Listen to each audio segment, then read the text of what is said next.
Gold, trusted gold buyers. మీరు తాకట్టు పెట్టిన బంగారాన్ని విడిపించి ఈ రోజు ఉన్న మార్కెట్ ధరకు కొనబడను.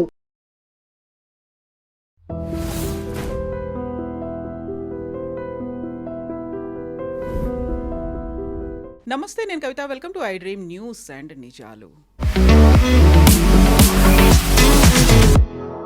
ఇరాన్ మీద అమెరికా, ఇజ్రాయెల్ చేస్తున్నటువంటి దాడికి సంబంధించి శాంతి విరమణ ఒప్పందం మీద ఇప్పుడు ఒక కన్ఫ్యూజన్ నెలకొంది. ఇప్పటికే 2 వారాల సీజ్ ఫైర్ అనేది కంటిన్యూ అవుతున్నటువంటి నేపథ్యంలో ఇప్పుడు సడన్ గా దాని ఎక్స్టెన్షన్ ఉంటుందా, లేకపోతే చర్చలు ఎలా ఉంటాయి అనుకుంటున్నప్పుడు నెతన్యాహు అనౌన్స్ చేశారు, యాక్సెప్ట్ చేశారు సీజ్ ఫైర్ కి, ఆయన ఒప్పుకున్నారు అనేటువంటి మాట ట్రంప్ చెప్పడాన్ని ఇజ్రాయెల్లో ఉన్నటువంటి క్యాబినెట్ యాక్సెప్ట్ చేయట్లేదు, వ్యతిరేకిస్తోంది.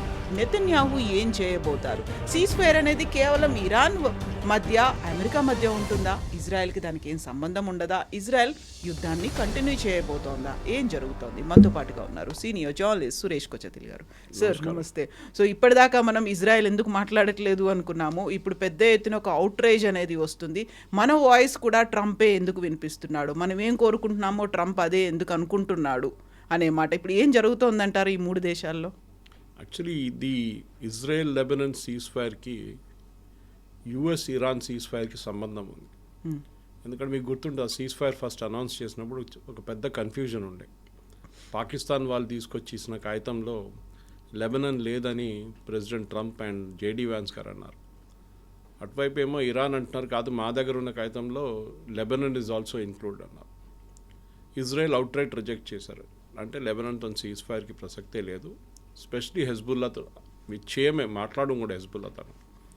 In fact Lebanon government and Israeli government మాట్లాడి ఫేస్ టు ఫేస్ మాట్లాడి 37 సంవత్సరాలు అవుతుంది, 37 years కలవలేదు వాళ్ళు ఇప్పుడు.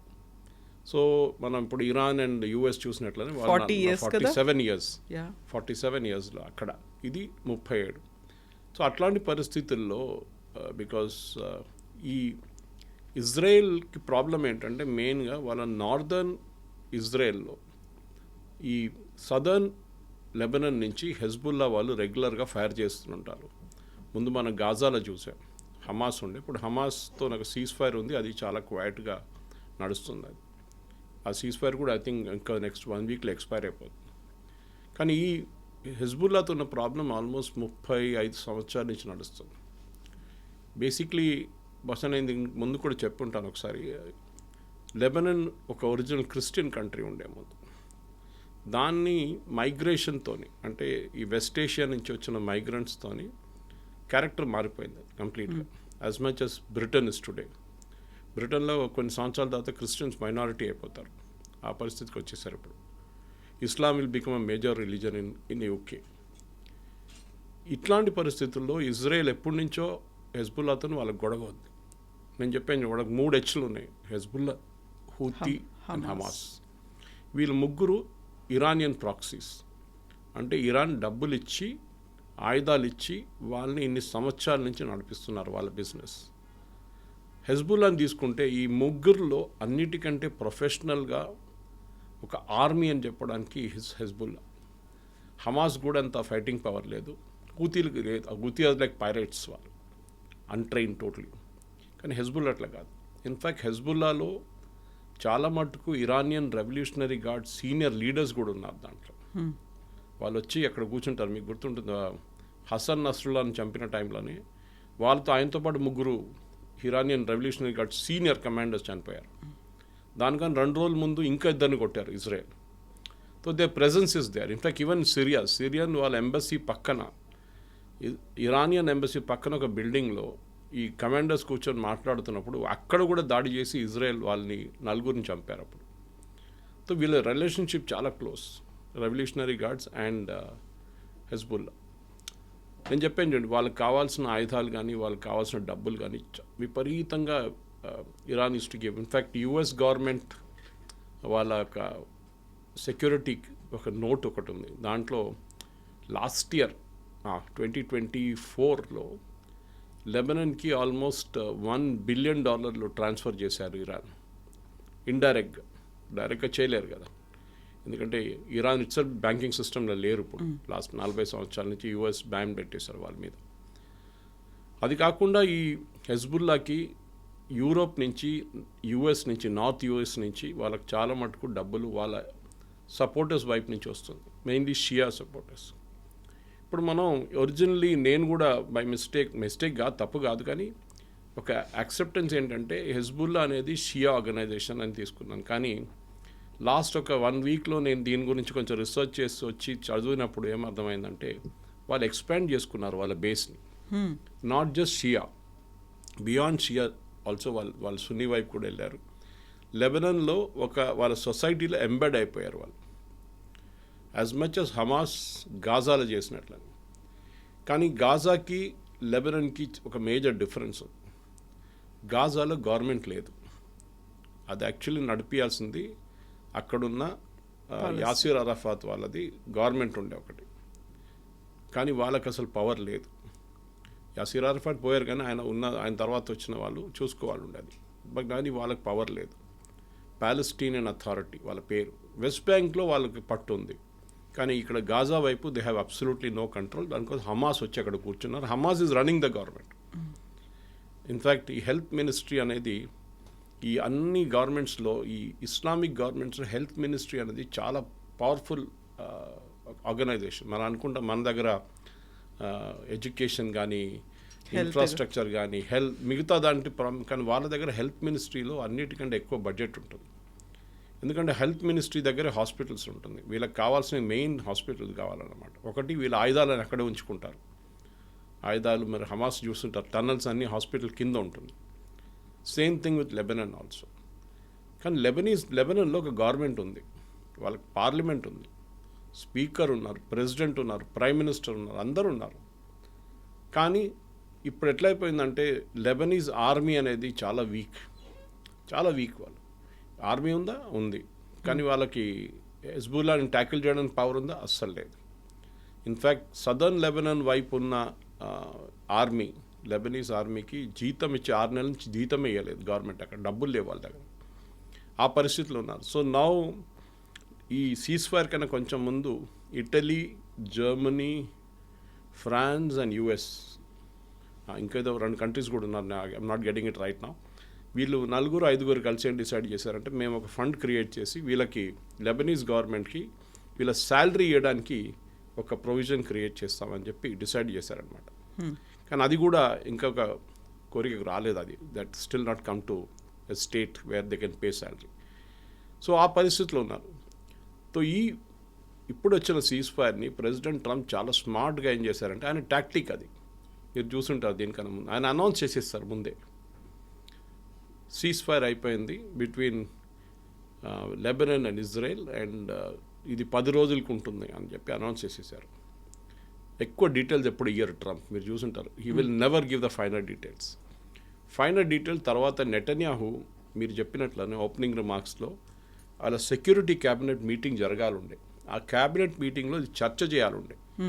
చర్చ చేసిన తర్వాత అప్రూవల్ తీసుకున్న తర్వాతనే యూ షుడ్ అనౌన్స్ ఇట్. ఎప్పుడైనా అంతే, మన దగ్గర కూడా cabinet has to approve it. అది కూడా గవర్నమెంట్ తరఫున ఒక రిప్రజెంటేటివ్ ఇస్తారు.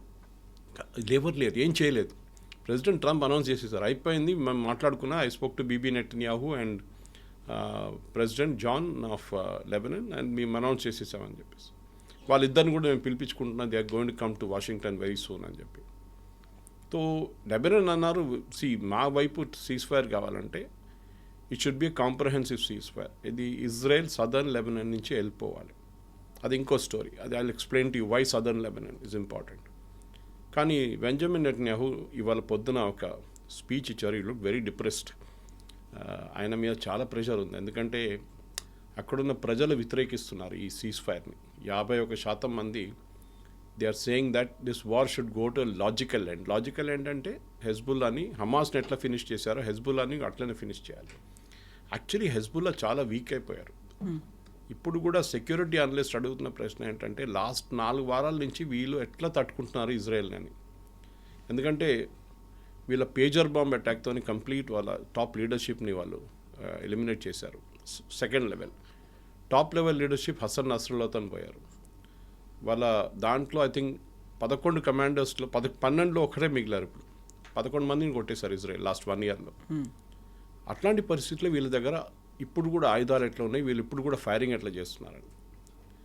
అప్పుడు వీళ్ళ దగ్గర 150,000 మిసైల్స్ ఉన్నాయని చెప్పాను చూడండి. ఇప్పుడు వాళ్ళ దగ్గర ఉన్నది అప్రాక్సిమేట్లీ అరౌండ్ 15,000 మిసైల్స్ ఉందంటున్నారు. ఇజ్రాయెల్ ఏం చేశారంటే ఈ సదర్న్ లెబనన్ అంటే ఇజ్రాయెల్ నార్దర్న్ కిబుట్స్ ఉంటుంది వాళ్ళ కమ్యూనిటీస్, అక్కడ ఉన్న వాళ్ళ ప్రజల మీద రెగ్యులర్గా హజ్బుల్లా వాళ్ళు సదర్న్ లెబనన్ నుంచి బాంబ్ చేస్తూనే ఉంటారు, మిసైల్ పంపిస్తూనే ఉంటారు. వీళ్ళు బాంబ్ షెల్టర్కి వెళ్తారు, మళ్ళీ అది నార్మల్ అయిపోతుంది, మళ్ళీ వాళ్ళ ఇంటికి వస్తారు, మళ్ళీ నెక్స్ట్ డే మళ్ళీ. So they got sick and tired. ఇదేంటి డైలీ మా లైఫ్ ఇదే అయిపోయిందని చెప్పి పిల్లలు స్కూల్కి వెళ్ళలేకపోతున్నారు, ఉద్యోగానికి వెళ్ళలేకపోతున్నారు. సో దెన్ దే డిసైడెడ్ దీనికన్నా ముందు కూడా 2-3 సార్లు Israel went to southern Lebanon early 2000లో కూడా, కానీ తిరిగి వచ్చారు దాని తర్వాత. ఈసారి ఇజ్రాయెల్ డిసైడ్ చేశారు no, southern Lebanon Litani river అనే ఒక రివర్ ఉంది, that is now the border. So Israel ఏం చేశారు, లిటనీ రివర్ దాకా వెళ్ళి అక్కడ వాళ్ళ ఫోర్సెస్ని పెట్టుకున్నారు. ఐ థింక్ దే 3 డివిజన్స్ ఇప్పుడు ఉన్నారు అక్కడ సదర్న్ లెబనన్లో. అక్కడ వాళ్ళు ఏం చేస్తున్నారంటే ప్రతి బిల్డింగ్ని they putting bombs and blasting it off. రేపు హెజ్బుల్లా తిరిగి వస్తే కూడా ఈ బిల్డింగ్లు యూజ్ చేయకూడదని చెప్పి చేస్తున్నారు. అక్కడున్న ప్రజలు ఏమంటున్నారంటే ఇది మా ఇల్లు, మేమే అక్కడ ఉంటుండే, హెజ్బుల్లా లేదని ఇంకొక నెరేటివ్ అక్కడ నడుస్తుంది. కానీ ఎవ్రీబడీ నోస్ ఇల్లు ఉంటుంది, హాస్పిటల్ ఉంటుంది, హెజ్బుల్లా ఉంటారు. So now southern Lebanon completely Israel చేతిలో ఉంది. సో నెతన్యాహు నిన్న అనౌన్స్ చేసినప్పుడు ఇవాళ పొద్దున చెప్పారు, హెజ్బుల్లా 2 డిమాండ్లు కూడా పెట్టారంట దీంతో పాటు. ఒకటి సదర్న్ లెబనన్ వెకేట్ చేయాలి, so that through the Lebanese government చెప్పారంట. Israel said nothing doing. రెండవది ఇజ్రాయలీ ఆర్మీ ఆపరేషన్స్ ఆపాలని చెప్పారు. అది ప్రెసిడెంట్ ట్రంప్ ఫైనల్ పాయింట్ చెప్పలేదు. ఈ సీజ్ ఫైర్ అగ్రిమెంట్ ఏముందంటే Israel can continue with their defensive operations. అంటే ఇజ్రాయెల్ మీద ఒక మిసైల్ కొడితే వాళ్ళు దాన్ని రెస్పాండ్ చేయొచ్చు. ఇజ్రాయెల్ మీద ఎవరైనా కాల్పులు జరిపితే వాళ్ళు ట్యాంకులు పెట్టి కొట్టచ్చు. సో సీజ్ ఫైర్ అనేది చాలా డైసీ సిచ్యువేషన్గా ఉంది అక్కడ అనమాట. మనందరూ తెలిసిందే ఈ సీజ్ ఫైర్ ఇన్సిస్టెంట్ ఇరాన్ చేశారు. అప్పుడు ఆ కన్ఫ్యూజన్లో ఇరాన్ చెప్పారు కాదు మాకు మాటలు. ప్రెసిడెంట్ ట్రంప్ ఇంకొక అనౌన్స్మెంట్ చేశారు వాళ్ళ పొద్దున. ఆయన టెక్సస్ ఫ్లారిడాకి ఇక్కడ వెళ్తున్నప్పుడు, ఫ్లారిడా అనుకుంటా, ఈ made an announcement saying Iran అన్నీ అగ్రి అయిపోయారు, నెక్స్ట్ 20 సంవత్సరాలకి యురేనియం వాళ్ళు they will not purify it, they are all settled అన్నారు. కానీ ఇరాన్ ఇప్పుడు దాకా ఒక్క మాట కూడా అనలేదు. ఇన్ఫ్యాక్ట్ పాకిస్తాన్ ఈ నెగోషియేషన్ అక్కడిక్కడ తిరుగుతున్న పోస్ట్ మ్యాన్ ఉన్నారు పాకిస్తాన్, అసీం మునీర్, ఆయన కూడా చెప్పట్లేదు దీని గురించి. Iran will never agree. In fact ఇవాళ పొద్దున I was listening to Lyse Doucet అని BBC is very senior reporter, she's correspondent. ఆమె ఇరాన్లో ఉన్న కొన్ని ఇవాళ చేరుకుంది ఆమె. One of the few correspondents, foreign correspondents in Tehran, and she was giving a very disturbing report. ఆమె అంటున్నా, ఒకటి తెహ్రాన్ ఒక బాంబ్డ్ అవుట్ సిటీ లాగా ఉంది, కంప్లీట్గా అంతా శిథిలాలతో ఉంది, గాజా లాగా ఉందంట. రెండవది ఎట్ ఎవ్రీ క్రాసింగ్ రోడ్లో, at every crossing Iranian revolutionary guards ఉన్నారు, వాళ్ళ ట్యాంక్స్ ఉన్నాయి, వాళ్ళు ఏదో యుద్ధానికి సిద్ధపడుతున్నట్లు ఉన్నారు అని చెప్పి. So with the first report మనకి ఇప్పుడు బయటకు వస్తుంది అనమాట. మనం ఏమనుకుంటున్నాం బయట కూర్చొని ట్రంప్ చెప్తున్నాడు అంతా అయిపోయింది, నాశనం అయిపోయింది, ఫినిష్ అయిపోయింది అని, కానీ కాదు.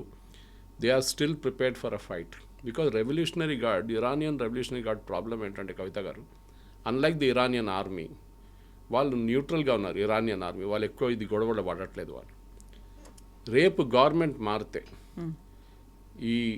ఏ కొత్త గవర్నమెంట్ వస్తారో లేకుంటే ఈవెన్ యూఎస్ వచ్చి ఇంటర్ఫియర్ చేస్తారో ఈ రెవల్యూషనరీ గార్డ్ని ఫస్ట్ పట్టుకుంటారు. చిన్నవాళ్ళు 150,000 మంది ఉన్నారు, దాంట్లో 50,000 మంది మాయమైపోతే కూడా డ్రెస్ మార్చుకొని వాళ్ళు సివిలియన్ క్లోత్స్ వెళ్ళిపోతే లీడర్స్ అయితే దొరుకుతారు వీళ్ళకి. సో వాళ్ళకి భయం ఉంది that we will be finished completely. Okay, ఇది ఆఫ్ఘనిస్తాన్ కాదు, it might be something like Iraq or even Libya. Colonel గదాఫీతోనే ఆయన తోడున్న చాలామందిని US at finished it off. Same with Saddam Hussein, ఆయనతో పాటు ఉన్న ఆయన ఆర్మ్డ్ కమాండర్స్ వీళ్ళని అందరినీ కూడా ఫినిష్ చేసేసారు వీళ్ళు. సో అదే బహుశా ఇరాన్లో కూడా జరగచ్చు. This is the major apprehension అనమాట. దానికోసం ఒకవైపు లెబనాన్ ఉంటే ఇంకొక వైపు ఇరాన్ ప్రాబ్లం ఉందన్నమాట. సో ఇప్పుడు ఇజ్రాయెల్కి ఒక అనివార్యమైనటువంటి పరిస్థితి అంటారు. That has to continue. ఆ వార్ కంటిన్యూ చేయాల్సిన అవసరం ఉంది. ఒక లాజికల్ ఏంటంటే కాంకర్ చేసి చూపించాలి, మేము గెలిచాము అనేటువంటి మాట అక్కడ ప్రజలకి చాలా కన్విన్సింగ్గా చెప్పాల్సినటువంటి అవసరం ఉంది. బట్ ఇటువైపు ట్రంప్ చూస్తేనేమో ఇది ఇక్కడ ఎండ్ కార్డ్ వెయ్యాలి అనేటువంటి ఒక మాట. యుద్ధం అయితే కలిసి స్టార్ట్ చేశారు. ఇప్పుడు మిడిల్ డ్రాప్ లాగా ట్రంప్ అయితే వెళ్ళడానికి కుదరని పరిస్థితి. అక్కడ ఏం జరుగుతుంది? ఈయనేమో సీజ్ ఫైర్ కావాలనుకుంటున్నాడు, ఇరాన్ యాక్సెప్ట్ చేయట్లేదు, ఇజ్రాయెల్ ఏమో కంటిన్యూ చేయాలని అనుకుంటోంది. ట్రంప్ ఒక ఒంటరిగా మిగిలిపోయారా? ఒక సడన్గా ఏకాకిగా డెసిషన్స్ తీసుకోలేకపోతున్నారా? ట్రంప్ ఒక ఇంగ్లీష్లో అంటారు క్యాచ్ 22 సిచ్యువేషన్లో వచ్చేసారు. ఆయన ఇటు తిరిగితే ప్రాబ్లం, అటు తిరిగితే ప్రాబ్లం ఆయనకి. హీస్ ఇన్ ద సూప్ అంటారు కదా, between the rock and the hard place అంటారు ఇంగ్లీష్లో. కానీ at the same time Netanyahu is in a comfortable place actually. మీరు చూస్తే ఒకవైపు ఈవెన్ ద హమాస్తో చేసిన సీజ్ ఫైర్ కూడా వాళ్ళ ప్రజలు వ్యతిరేకించారు, ఇజ్రాయెల్ ప్రజలు. వాళ్ళ లాజిక్ ఏంటంటే ఆ రోజు అక్టోబర్లో జరిగిన ఆ హత్యలు 1200 మందిని చంపిన హమాస్ని once and for all finish చేసేసేయాలన్నారు. కానీ నేను ఎక్స్ప్లెయిన్ చేశాను చూడండి, 2 ఫ్రంట్ వార్ ఫైట్ చేయడానికి ఇజ్రాయెల్ దగ్గర అంత కెపాసిటీ ఇప్పుడు లేదు. ఎందుకంటే they are fighting 3 front war. వాళ్ళు అక్కడ ఇరాన్లో వెళ్ళి బాంబింగ్ కూడా చేయాలి వాళ్ళకి. ఒక బ్రీదర్ స్పేస్ లాగా ఫస్ట్ హమాస్తో ఒప్పందం చేసుకున్నారు. అది కొన్ని నెలల ముందు జరిగింది. అప్పుడు యుద్ధం, ఇంకా ఇరాన్తో యుద్ధం ఉందని కూడా మనం అనుకోలేదు ఆ టైంలో. కానీ సడన్గా ఇరాన్లో యుద్ధం మొదలైనప్పుడు హెజ్బుల్లా, ఇన్ని రోజులు క్వైట్గా కూర్చున్న హెజ్బుల్లా వాళ్ళ మిసైల్ కొట్టడం మొదలుపెట్టారు. సో ఆబ్వియస్లీ తెహరాన్ నుంచి ఇన్స్ట్రక్షన్స్ వెళ్ళి ఉంటుంది. ఇవాళ పొద్దున హమాస్ కాదు, Hezbollah made a statement saying that we will also observe a cease fire.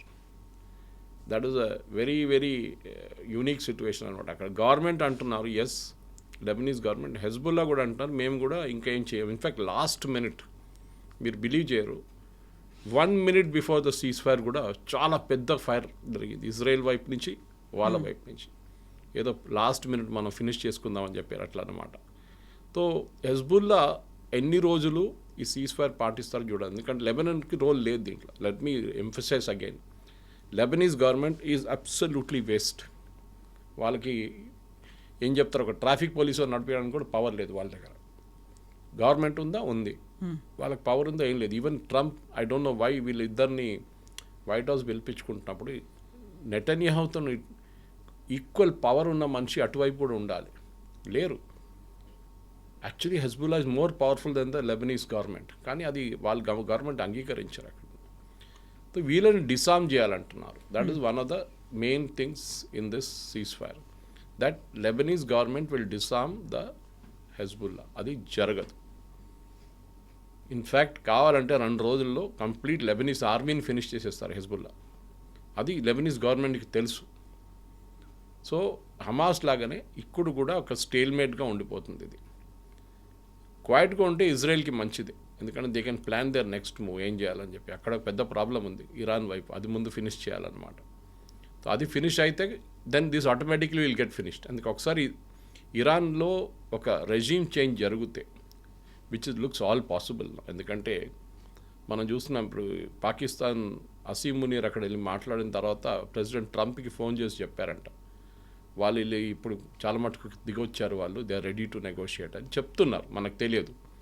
President Trump దాని మీద అనౌన్స్ చేశారు, వాళ్ళు 20 సంవత్సరాల దాకా ప్యూరిఫై చేయరు and they are ready to sign an agreement, అది ఇది అని చెప్పేసి స్ట్రైట్ ఆఫ్ హార్ముజ్ ఓపెన్ అన్ని అనౌన్స్మెంట్ చేసేసారు ఈయన. కానీ really Iran has to say that now. Iranian government వైపు నుంచి వాళ్ళ ఫారెన్ మినిస్టర్ కానీ వాళ్ళ స్పీకర్ ఆఫ్ ద పార్లమెంట్ ఈ మాట చెప్తేనే మనకు ఒక క్లారిటీ వస్తుంది. ఇన్ఫ్యాక్ట్ నిన్న మీకు గుర్తుంటుంది, 2 రోజుల ముందు అన్నారు ఈ వీక్ టాక్స్ ఉంది అంటున్నారు, 16th 17th we will have talks in Pakistan అన్నారు. ఇప్పుడు దాని గురించి మాట్లాడలేదు టాక్స్ గురించి, ఎందుకంటే ప్రెసిడెంట్ ట్రంప్కి నెటన్యాహుకి ది ఎగ్జాక్ట్ ఆపోజిట్ ప్రాబ్లం ఉంది యూఎస్లో. మీరు చెప్పారు అది, దాట్ అక్కడున్న పాపులారిటీ ప్రెసిడెంట్ ట్రంప్ది ప్రతిరోజు పడిపోతుంది, ప్రతిరోజు కిందకి వెళ్తుంది. సో ఆయన ఇప్పుడు ఒక ఎలక్షన్ జరిగితే ఓడిపోతారు. ఆయనకు అఫ్కోర్స్ ఎలక్షన్ లేదనుకోండి, కానీ మిడ్ టర్మ్ పోల్స్ వస్తుంది అక్టోబర్ నవంబర్, దానిది ఫస్ట్ రౌండ్ మొదలైపోయింది క్యాండిడేట్ సెలెక్షన్. అక్కడే పెద్ద ప్రాబ్లం వస్తుంది రిపబ్లికన్స్కి. సో ప్రెసిడెంట్ ట్రంప్ దానికోసం డెస్పరేట్గా ఎట్లయినా ఈ వార్ని ఎండ్ చేయాలని చూస్తున్నారు. అటువైపు Netanyahu wants to continue the war, ఎందుకంటే వాళ్ళ ప్రెషర్ పెడుతున్నారు. అక్కడేమో అమెరికన్ ప్రజలు ఆపమంటున్నారు. 2 డయామెట్రికలీ ఆపోజిట్ వ్యూస్ అన్నమాట. సో దాని నడుమిట్లో ఇరాన్ ప్రాబ్లం. ఇరాన్ ఏం చేస్తారు? వాళ్ళ యురేనియం సంగతి ఏమవుతుంది, వాళ్ళ స్ట్రేట్ ఆఫ్ హార్మోన్స్ని బ్లాక్ చేశారు, వాళ్ళ దగ్గర డబ్బులు లేవు, ఇన్ఫ్లేషన్ ఏమో 70%, food inflation 120%, currency devolution 80%. Iran is in a mess, total mess. అది డెఫినెట్ అది. కానీ రెవల్యూషనరీ గార్డ్స్ లాస్ట్ మినిట్ దాకా హోల్డ్ చేస్తారు, అది 100%. కానీ ఎన్ని రోజులు వాళ్ళకి స్టేయింగ్ పవర్ ఉంటుందనేది, ఎంత ప్రెషర్ అమెరికా పెడతారో వీళ్ళ మీద. దానికోసం చూడండి, లాస్ట్ 4 రోజులు Kavitha garu, the strategy has changed అమెరికాది. సీజ్ ఫైర్ ఉంది, okay, there is no firing, కానీ వితౌట్ ఫైరింగ్ ఎకనామిక్ ప్రెషర్ పెట్టడం మొదలుపెట్టారు. Scott Bessent US treasury secretary నేను అన్నారు, I'm going to do a secondary sanctions. ఇప్పుడు అంటున్నారు, ఇవాళ పొద్దున వచ్చిన అనౌన్స్మెంట్, ఇరాన్ షిప్, ఏదైనా ఇరాన్ షిప్ లోకంలో ఎక్కడైనా కనిపిస్తే అమెరికా పట్టుకుంటారంట. నాట్ ఈవెన్ హార్మోజ్లో కాకుండా anywhere in the world. So that వాళ్ళు అక్కడి నుంచి సరుకులు తీసుకురావడమో ఇక్కడి నుంచి అక్కడ తీసుకురావడం. ఎందుకంటే కొన్ని షిప్స్ అయితే ఈ బ్లాకెడ్ ముందే బయలుదేరింది, బహుశా ఎక్కడికో వెళ్తుంది, అది యూరోప్ కదా, అది ఇంకా చేరుకోలేదు అక్కడ. సో నడిమిట్లో పట్టుకుంటారు వాళ్ళు. దే మట్ even ask NATO forces to board the ships. ఇది జరిగితే దానికంటే అన్నిటికంటే ఎక్కువ ప్రెషర్ చైనా మీద ఉంటుంది. Because bulk of Iranian oil మనం మాట్లాడిన దీనికన్నా ముందు కూడా చైనాకి వెళ్తుండే, రోజుకి 6 నుంచి 7 షిప్లు. చైనా ఇప్పుడు ప్రెషర్ పెడుతున్నారు. అండ్ ఇవాళ పొద్దున కూడా CNN అండ్ మిగతా US ఛానల్స్ చెప్తున్నారు, ఈ అమెరికన్ బేసెస్ని టార్గెట్ చేసింది చైనీస్ ఇంటెలిజెన్స్ యూస్ చేశారని చెప్తున్నారు. దీనికన్నా ముందు మనం రూమర్స్ ఉండే, it was Russian satellite images use చేశారు ఇరాన్ అని చెప్పి. Now the clarity has come, కాదు, చైనీస్ వాళ్ళు ఇచ్చారు వీళ్ళకి రియల్ టైమ్ డేటా. దీంట్లో కవిత గారు మనకు ఒక చాలా ఇంపార్టెంట్ ఒక లింక్ ఉంది మనకి. ఆపరేషన్ సింధూర్ టైంలో చైనా ఇదే పని చేశారు, పాకిస్తాన్కి హెల్ప్ చేసుకుంటా. పాకిస్తాన్కి సిగ్నల్స్ ఇచ్చారు, మన శాటిలైట్ ఇమేజెస్ ఇచ్చారు, మన బేసెస్ ఇమేజెస్ ఇచ్చారు, రియల్ టైమ్ ఇమేజెస్ ఇచ్చారు పాకిస్తాన్కి. అది దాంతోనే పాకిస్తాన్ మన బేసెస్ని టార్గెట్ చేయడానికి ట్రై చేశారు, సక్సీడ్ కాలేదు, వాళ్ళు చేయలేకపోయారు, కానీ టార్గెట్ చేశారు. ఎందుకంటే పాకిస్తాన్ దగ్గర శాటిలైట్స్ లేవు టార్గెట్ చేయడానికి, రియల్ టైమ్ ఇంటెలిజెన్స్ ఉండదు వాళ్ళ దగ్గర. ఎవరో ఇచ్చారని చెప్పి ఆ టైంలో చైనా అని చెప్పి అందరికీ డౌట్, ఎందుకంటే వాళ్ళు రాడార్సే ఉన్నారు కదా, దాంతో లింక్ చేయాలంటే వాళ్ళకి చైనీసే వాడుకోవాల్సి వస్తుంది. ఇప్పుడు ప్రెసిడెంట్ ట్రంప్ చైనాకి వెళ్తున్నారు next month and month after that, decide చేయలేదు ఎగ్జాక్ట్ డేట్. ఇప్పుడు ఏం జరుగుతుంది, ఎందుకంటే US కాంగ్రెస్లో ప్రెసిడెంట్ ట్రంప్కి చాలా పెద్ద ప్రాబ్లం రాబోతుంది. నిన్న ఒక రెజల్యూషన్ తీసుకొచ్చారు ఈ యుద్ధం ఆపాలని చెప్పి డెమోక్రాట్స్ వాళ్ళు, దాన్ని దే లాస్ట్, ఎందుకంటే మెజారిటీ రిపబ్లికన్స్ ఉంది, యుద్ధం కంటిన్యూ చేయండి అని చెప్పేసి. కానీ ఈ చైనీస్ యాంగిల్ వచ్చినప్పుడే ఈ యుద్ధం ఆగిందనుకోండి రేపు, దాని తర్వాత 1-2 వారాల తర్వాత చైనీస్ యాంగిల్ రిటర్న్. చైనీస్ ఎంత హెల్ప్ చేశారు ఇరాన్ని, దానికి చైనాకి ఏం దొరికింది, ఆబ్వియస్లీ ఆయిల్ దొరికింది, వాళ్ళకి ఆయిల్ ఇచ్చారు వీళ్ళు. సో చైనా మీద ఏం చర్యలు తీసుకోవాలి, ప్రెసిడెంట్ ట్రంప్ భయపడతారు. ఇప్పుడు ఎగ్జాక్ట్లీ కొన్ని గంటల్లో 50 days అనేది కంప్లీట్ అవుతాయి ఈ వార్ స్టార్ట్ అయిన తర్వాత. సేమ్ టైంలో ఇజ్రాయెల్కి అండ్ అమెరికాకి ఎలక్షన్స్ ఉన్నాయి. ఈ బేసిస్ మీదే వాళ్ళకి పాపులారిటీ అనేది పెరుగుతుంది, క్రెడిట్ అనేది వస్తుంది, ప్రెస్టీజియస్ ఇష్యూగా కూడా తీసుకుంటున్నారు. కాబట్టి as early as possible complete చేయాలి అనేది, యాజ్ ఫార్ యాజ్ పాసిబుల్ ఇంకా వెళ్ళిపోవాలి అనేది 2 దేశాల మధ్య ఉంది. సో అది ఆ 3 దేశాల మధ్య ఉన్నటువంటి సమస్య అనుకుంటే, ప్రపంచానికి సంబంధించి ఒక క్రైసిస్ అనేది కనిపిస్తుంది, ఒక అన్సర్టినిటీ అనేది ఉంది. దాన్ని బేస్ చేసుకొని మిగతా అన్నీ డిపెండ్ అయి ఉన్నాయి. హార్మూజ్ స్ట్రైటే కాదు, మిగతా అన్నిటి మీద ఉంది అనుకుంటే అందరి మీద ఇంపాక్టు, ప్రతిదానికి ధరలు పెరుగుతాయి, లేకుంటే క్రైసిస్ ఉంటుంది, షార్టేజ్ ఉంటుంది అనుకుంటే ఇలా చూస్తూ కూర్చోవాల్సిందేనా మిగతా కంట్రీస్ అన్నీ? లేదు, దీనికి ఒక క్యాస్కేడింగ్ ఎఫెక్ట్ అంటారు ఇంగ్లీష్లో. ఒక సైకిల్ పడితే ఇంకో సైకిల్ మీద వెళ్ళి పడుతుంది, ఆ సైకిల్ మీద ఒక చైన్ రియాక్షన్లో కంటిన్యూస్ పడిపోతే మనం చూస్తుంటాం ఒక్కొక్కసారి. సో అట్లాంటి చైన్ రియాక్షన్ ఇక్కడ ఉంది. కానీ దాని నడిమిట్లో ఒక మోటార్ సైకిల్ ఉందనుకోండి, ఆ మోటార్ సైకిల్ ఆగిపోతుంది, ఆపేస్తుంది అనమాట. So countries like India, China are motorcycles, various Indonesia, Malaysia, Sri Lanka, Nepal వీళ్ళందరూ సైకిల్స్, బంగ్లాదేశ్, పాకిస్తాన్ వీళ్ళు తట్టుకోలేకపోతున్నారు. చూడండి, పాకిస్తాన్కి $3 బిలియన్ రిటర్న్ చేయాల్సి వచ్చింది UAE దగ్గర. UAE డబ్బులు అడుగుతున్నారు రిటర్న్. సో దాట్స్ ఒక పొలిటికల్ గేమ్ ఉంది అంటున్నారు, కానీ UAE దగ్గర అంత డబ్బులు లేవా, $3 బిలియన్ కూడా లేవా? ఇది చాలా పెద్ద డౌట్ వస్తుంది అందరికీ. ఇన్ఫ్యాక్ట్ ప్రతిరోజు ఇప్పుడు ఇరాన్ షిప్స్ ఆపినప్పుడు ఇరాన్కి $540 మిలియన్ లాస్ వస్తుంది ప్రతిరోజు. Okay, so they would earned billions in a month ఈ షిప్స్ ఆయిల్ తీసుకెళ్తున్నప్పుడు. అది ఆపేశారు అమెరికా. రెండో ప్రాబ్లం ఏంటంటే కవిత గారు, దీనికన్నా ముందు మనం ఒక నెల ముందు ఈ యుద్ధం మొదలైనప్పుడు డిస్కస్ చేసాం ఈ concept of drilling of oil drill చేసినప్పుడు దాన్ని ఎక్కడైనా స్టోర్ చేయాల్సి వస్తుంది. సో వీళ్ళు పెద్ద పెద్ద ట్యాంకులు కట్టుకుంటారు, దాంట్లో స్టోర్ చేస్తారు. ఒక 50, 60, 70, 100 ట్యాంకులు. One will have millions of barrels. అది ఒక షిప్ వస్తారు, షిప్ నుంచి కనెక్ట్ చేసుకొని షిప్ తీసుకెళ్ళిపోతారు. అప్పుడు ఆ ట్యాంక్ ఎంప్టీ అవుతుంది, మళ్ళీ ఆ ట్యాంక్లో రీఫిల్ చేస్తారు. Oil drilling ఆపకూడదు. 4 రోజుల కన్నా ఎక్కువ ఆయిల్ డ్రిల్లింగ్ ఆపితే, ఎందుకంటే ఒకసారి ట్యాంక్ ఫుల్ అయితే మళ్ళీ డ్రిల్ చేయలేరు కదా, మళ్ళీ ఎక్కడే పెట్టాలి, ఆయిల్ పెట్టడానికి మీకు చోట్లేదు ఇక్కడ. మీరు 4 రోజుల కన్నా ఎక్కువ ఆయిల్ డ్రిల్లింగ్ ఆపితే ఆ వెల్ వేస్ట్ అయిపోతుంది, అది క్రాష్ అవుతుంది, మట్టి వెళ్ళి పడిపోతుంది దాని లోపలికి.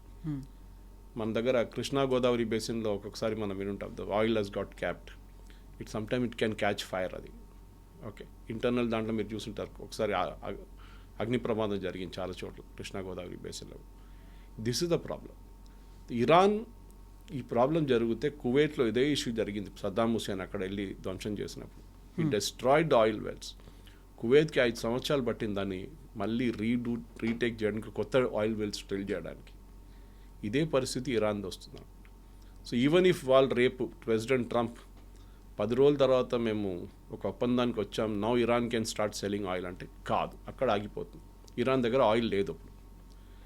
అదే టైంలో మీరు చూసుంటారు, నిన్న ఒక కొత్త అనౌన్స్మెంట్ చేశారు Scott Bessent, US treasury secretary. ఏంటంటే వచ్చే వారం నుంచి Iranian oil and Russian oil వీళ్ళిద్దరికీ పర్మిషన్ ఇచ్చారు. అప్పుడు మీకు గుర్తుంటుంది కదా, యుద్ధం మొదలైన ప్రెసిడెంట్ ట్రంప్ అన్న మీరు 30 days అన్నారు కదా లిమిట్ అనేది. ఇప్పుడు so that is getting over now. ఈయనేమంటున్నారు, మేము ఆపేస్తాం దాన్ని. సో ఇరానియన్ ఆయిల్ ఆల్రెడీ ఆగిపోయింది అనుకోండి, రష్యన్ ఆయిల్ కూడా ఆగితే మళ్ళీ ఇంటర్నేషనల్ మార్కెట్లో $110-120 వెళ్ళిపోతుంది oil, unless straight of Hormuz is completely opened and ships వెళ్ళడం మొదలు పెడతాయి. 2 వైపు నుంచి ఉంది. ఇది జరుగుతూనే అది సక్సీడ్ అవుతుంది, లేకుంటే మళ్ళీ రష్యాకి పర్మిషన్ ఇవ్వాల్సి వస్తుంది, మీరు అమ్ముకోండి ఆయిల్ అని చెప్పేసి. సో ఇట్స్ చాలా పెద్ద ఒక చెస్ గేమ్ నడుస్తుంది ఇంటర్నేషనల్ పాలిటిక్స్లో. అదే టైంలో మనం డిస్కషన్ మొదలుపెట్టింది అటువైపు లెబనాన్ అండ్ ఇజ్రాయెల్ వైపు. అక్కడ oil is not an issue. అక్కడ ప్యూర్లీ ఒక security situation. Iran satellites, Hezbollah, హూతీలు, హమాస్. మీరు చూస్తుంటారు, హూతీలు ఇన్ని రోజులు అయ్యా కూడా ఇప్పుడు ఆల్మోస్ట్ 50 days అంటున్నారు మీరు. ఇప్పుడు దాకా వాళ్ళు షిప్స్ వైపు ఒక మిసైల్ కూడా ఫైర్ చేయలేదు, రెడ్ సీ వైపు. They are very quiet.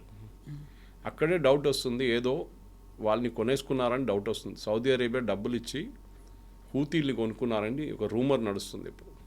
Even though హూతీలకి Saudi అరేబియాకి ఎప్పుడు పడదు. దీనికన్నా ముందు ఒక 2-3 సంవత్సరాల ముందు సౌదీ అరేబియా బాంబింగ్ చేశారు హూతీల మీద. The first time they used an aircraft bomb something was against Houthis. So ఆ హూతీల్ని కూడా ఇప్పుడు క్వైట్గా పెట్టుకున్నారు. ఇరాన్ నుంచి వాళ్ళకి డబ్బులు రావట్లేదు, వాళ్ళ ఫుడ్ సోల్జర్స్కి జీతం ఇవ్వడానికి డబ్బులు లేదంటే సౌదీ అరేబియా ఇచ్చారని చెప్తున్నారు. దాంతో వాళ్ళు క్వైట్ అయిపోయారు అక్కడ. సో అది బహుశా ఉండొచ్చు, దట్ ఇస్ ద లాజిక్. ఇదే హమాస్తో కూడా జరిగింది అంటున్నారు. హమాస్ కూడా ఇప్పుడు చాలా క్వైట్ అయిపోయారు. మీరు వాళ్ళ ఒక స్టేట్మెంట్, ఒక ఫైరింగో, ఏదైనా మిసైల్ ఫైరింగో లేకుంటే డ్రోన్ ఫైరింగ్ ఏం జరగట్లేదు వాళ్ళ వైపు నుంచి. సో హమాస్ కూడా బికాజ్ వాళ్ళకి తెలిసిపోయింది, వాళ్ళ పేరెంట్ దగ్గర వాళ్ళ తాళం వేసేసారు వాళ్ళ ఇంటికి అని చెప్తే వాళ్ళకి ఇంకేం రాదు. ఇక వాళ్ళు ఎట్లా మెయింటైన్ చేస్తారు ఇంతమందిని? అక్కడున్న హాస్పిటల్స్కి జీతం ఎవరిస్తారు? అక్కడున్న స్కూల్లో వాళ్ళ టీచర్కి జీతం ఎవరిస్తారు? బికాజ్ వీళ్ళు నడిపిస్తున్నారు దేశం. Gaza is run by Hamas. అట్లాంటి పరిస్థితుల్లో అదేముండదు. నేను చెప్పాను చూడండి, ఇప్పుడు లెబనీస్ గవర్నమెంట్ దగ్గర డబ్బులు లేవు. లెబనన్కి ఏం లేదు అక్కడ. లెబనన్ దగ్గర అదో ఆయిల్ ఉంది, అది ఉందంటే దే కెన్ సర్వైవ్. వాళ్ళ దగ్గర కూడా ఏం లేదు. పాకిస్తాన్ చూడండి, నిన్న షేమ్ఫుల్ యాక్చువల్లీ.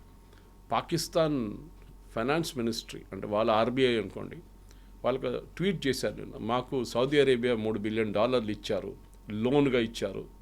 దాని స్టార్టింగ్ డేట్ ఇన్ని రోజుల నుంచి ఇన్ని రోజులకు ఉంటుంది ఆ లోన్ అని చెప్పేసి. ఎవరైనా అప్పు తీసుకున్నప్పుడు ట్వీట్ చేస్తారా మాకు అప్పు ఇచ్చారని చెప్పేసి? దాని కింద కామెంట్లు చూడాలండి. Even Imran Khan commented saying ఎన్ని రోజులు ఇట్లాంటి బికారిస్తాన్ లాగా తిరుగుతారు మీరు అప్పు కోసం? At least improve our economy, start manufacturing, start IT services, export చేయండి, డబ్బులు తెచ్చుకోండి. పాకిస్తాన్కి ఏం లేదు. At least Bangladesh is better then Pakistan. బంగ్లాదేశ్కి చాలా సాలిడ్ టెక్స్టైల్ ఎక్స్పోర్ట్స్ ఈవెన్ పాకిస్తాన్కి ఉందనుకోండి, కానీ అంత బంగ్లాదేశ్ లాగా కాదు వాళ్ళకి. పాకిస్తాన్కి అది కూడా లేదు. సో దానికోసం ఇప్పుడు సౌదీ అరేబియా నుంచి 5 బిలియన్ మొత్తం తీసుకుంటే 3 ఇచ్చారు ఫస్ట్ ఇన్స్టాల్మెంట్లో. ఆ 3 ఇప్పుడు ఇమ్మీడియట్గా యూఏఈకి కట్టాల్సి వస్తుంది. అప్పుడు 2 బిలియన్ మిగిలిపోతుంది. దాంతో మీకు ఒక వారం 2 వారాలు ఆయిల్ కొనొచ్చు అంతే. దాని తర్వాత మళ్ళీ వెళ్ళి IMF దగ్గర డబ్బులు అడగాల్సి వస్తుంది. సో పాకిస్తాన్ ఎందుకంటే ఇంత పెద్ద రోల్ ఎందుకు ప్లే చేయడానికి ట్రై చేస్తున్నా అంటే they want keep the Gulf countries happy. చూడండి మిమ్మల్ని కాపాడుకున్నాం మేము, సో అంతా అయిపోయిన తర్వాత మమ్మల్ని గుర్తుపెట్టుకోండి ఒకసారి, మాకు కూడా కొంచెం డబ్బులు ఇవ్వండి అని చెప్పి తీసుకుంటున్నారు. So the major crux Saudi Arabia, UAE, Khattar, Bahrain, Kuwait, Oman వీళ్ళకి ప్రాబ్లం లేదు. ఎందుకంటే వీళ్ళ దగ్గర ఉన్న డబ్బులు వీళ్ళు ఇన్వెస్ట్ చేశారు. యుఎస్ స్టాక్ మార్కెట్లో ఇన్వెస్ట్ చేశారు, యుఎస్ స్టార్టప్ కమ్యూనిటీలో ఇన్వెస్ట్ చేశారు, యుఎస్ యూనివర్సిటీస్ కొనుక్కున్నారు, యూరోపియన్ యూనివర్సిటీస్ కొనుక్కున్నారు. మీరు ఖత్తర్కి వెళ్తే కవిత గారు, వరల్డ్లో ఉన్న అన్ని యూనివర్సిటీస్ అక్కడ ఉంది ఖత్తర్లో. Even Sharjah for that matter in UAE, అన్ని యూనివర్సిటీస్ అక్కడ ఉంటుంది వాళ్ళ దగ్గర. అంటే వాళ్ళు ఏం చేస్తారు, కెలాగ్స్ని పిలుస్తారు, కార్నర్ని పిలుస్తారు, మీకేం కావాలి చెప్పండి, మాకు ఇన్ని ఏకర్లు కావాలి, టేక్ ఇట్. ఇంకేం కావాలి, మాకు ఫండింగ్ కావాలి, టేక్ ఇట్, మీరు ఇక్కడ క్యాంపస్ పెట్టండి. సో మీరు అల్ జజీరా వెళ్ళి అల్ జజీరా ఆన్ చేస్తే అల్ జజీరాకు చాలా ఈజీ గెస్టులను తీసుకురావడానికి. గెస్ట్ వాళ్ళ దగ్గర విపరీతంగా గెస్టులు ఉన్నారు. నేను కూడా చూస్తే ఎక్కడ అంటే George town university Doha, Kellogg university Doha, అక్కడ ఏదో ప్రొఫెసర్ తీసుకొస్తారు, ఇంటర్నేషనల్ రిలేషన్స్. అంటే అంత ఎడ్యుకేషన్ సిస్టమ్ కూడా వాళ్ళు తీసుకొచ్చి పెట్టుకున్నారు వాళ్ళ దగ్గర.